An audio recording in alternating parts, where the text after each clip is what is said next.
मैं पूरा वक्त मेरी माँ को देना चाहता था। मैं वो स्क्रीन पर देख रहा था कि उसके हार्ट बीट्स किस तरीके से ख़त्म होते जा रहे थे। शायद वो अपने बच्चे की आवाज़ खामोशी में भी सुन रही थी कि ये सब छोड़ना चाहता है, अपनी आवाम की मोहब्बत, ना उसको MP चाहिए ना MLA चाहिए, वो मेरे साथ रहना चाहता है। मैंने हर इंसान अपने माँ से मोहब्बत करता है, लेकिन मेरी दुनिया मेरी माँ थी। इन 10 सालों के अंदर मैं अगर लोगों के करीब गया तो मैं अपनी माँ को वक्त नहीं देता था जितना वो चाहती थी। रात में 1 बजता हो 2 बजता हो, वो बेड के सामने एक स्क्रीन लगा हुआ था CCTV का, वो इंतज़ार करती थी कि कब गाड़ी आएगी,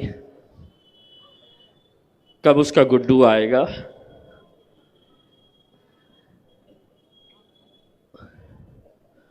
दोस्तों,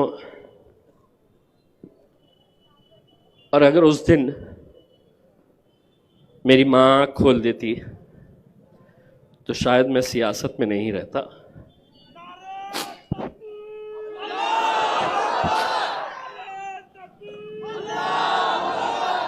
क्योंकि दुनिया में तुम हर चीज़ पा सकते हैं, दौलत, शोहरत, नाम, हर चीज़ तुम्हें मिल सकती है।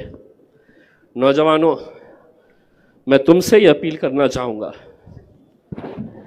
ये दौलत को जाने मत देना। बहुत खुशनसीब है वो लोग जिनकी माएँ हैं। मेरे वालिद साहब का इंतकाल करीब 30 साल पहले हुआ, तो मुझे बड़ा, एक भाई की हैसियत से, नतीजा कुछ भी आए, एक बात यहाँ से ज़रूर लेकर जाना, मुझे वोट देना नहीं देना, मुझे इतना अफसोस नहीं होगा, लेकिन कभी किसी की माँ मिल जाए मुझे और वो मुझसे अगर ये कहे कि बेटा तुम्हारे बोलने की वजह से हमारा बेटा अब हमें मोहब्बत से देखता है, गले लगाता है, प्यार करता है, तो मैं समझूंगा इसमें मेरी जीत है। मेरे भाइयों,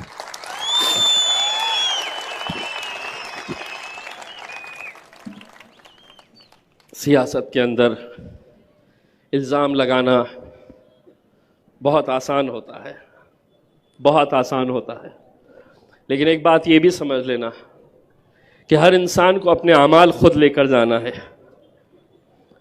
आपके अमाल आपके साथ जाएंगे, मेरे अमाल मेरे साथ जाएंगे।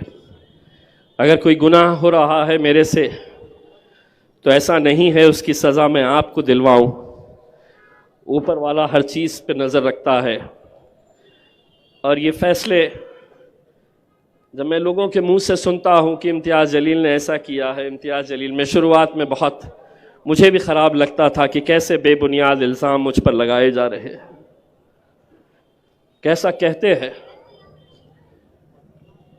अलग अलग तरह की बातें जब मैं सुनता हूँ, कहीं ना कहीं मुझे भी लगता है कि चलिए ये बोलने वाले कितने होंगे, 10 लोग, 20 लोग, 25 लोग, 50 लोग, 100 लोग हो सकते हैं, 200 लोग हो सकते हैं, लेकिन अल्हम्दुलिल्लाह इन 10 सालों के बाद भी अगर इनकी मोहब्बत में कमी नहीं आई है तो मुझे उन 100 लोगों की परवाह नहीं है। मेरे भाई, मैं आप लोगों की मोहब्बत के सहारे, मैं आप लोगों की मोहब्बत के सहारे, यकीनन इस इलेक्शन के अंदर जो भी हो, आप जीतेंगे या आप हारेंगे, लेकिन औरंगाबाद वो मुकाम है कि जहाँ पर हमें इस बात का फ़ख्र है कि हमने एक इत्तेहाद की मिसाल यहाँ पर क़ायम की है। यहाँ से हम MLA जीते, यहाँ से हम MP बन कर गए, पूरे हिंदुस्तान को दिखाए हमने कि हमारा इत्तेहाद क्या हो सकता है। किसी की नाराज़गी इम्तियाज़ जलील से अगर हो सकती है तो इम्तियाज़ जलील के ख़िलाफ़ आप फ़ैसला लें, लेकिन मेरे छोटे भाई नासिर सिद्दीकी का क्या कसूर है? नासिर सिद्दीकी के लिए क्यों नहीं आवाज उठाई गई? हम जीत रहे हैं मेरे भाई। इंशाअल्लाह नासिर सिद्दीकी औरंगाबाद से एमएलए बनकर जरूर जाएगा मेरे भाई, जरूर जाएगा। बस आप लोगों से इतनी इल्तिजा करना चाहूंगा कि 20 तारीख के दिन अगर हमारा वोटिंग परसेंटेज अगर 80% से कम है तो आप समझ लीजिएगा कि 23 तारीख तक इंतज़ार करने की ज़रूरत नहीं रहेगी। हमारा फैसला 20 तारीख के दिन ही हो जाएगा, क्योंकि उन इलाक़ों के अंदर जिस तरीक़े की वोटिंग की तैयारियां की जा रही है, 5 महीने पहले लोकसभा का जब इलेक्शन हुआ तो 30%, 22%, 52%,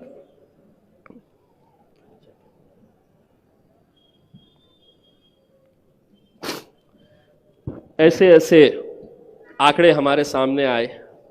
क्या वजह है कि बाकी के 45%, 48% लोग क्यों वोट डालने के लिए नहीं जाते हैं? आप निकलिए मेरे भाइयों, इलेक्शन के दिन बहुत साजिशें होने वाली है, बहुत हथकंडे अपनाए जाने वाले हैं। आपके इलाके का माहौल ख़राब करने की कोशिशें की जाएगी ताकि आपके हमारे घर की माएँ और बहनें ना निकल सके। यह आपकी जिम्मेदारी है। और मैं तमाम उन माओं और बहनों से अपील करना चाहूँगा कि फजर की नमाज के बाद फ़ौरन आप आकर लाइन में खड़े हो जाए। 7 से 10 बजे के बीच में जितनी हमारी घर की माएँ और बहनें हैं उनको आप वोटिंग करवा दें, और उसके बाद इंशाअल्लाह आप लोग भी लाइन के अंदर खड़े रहे।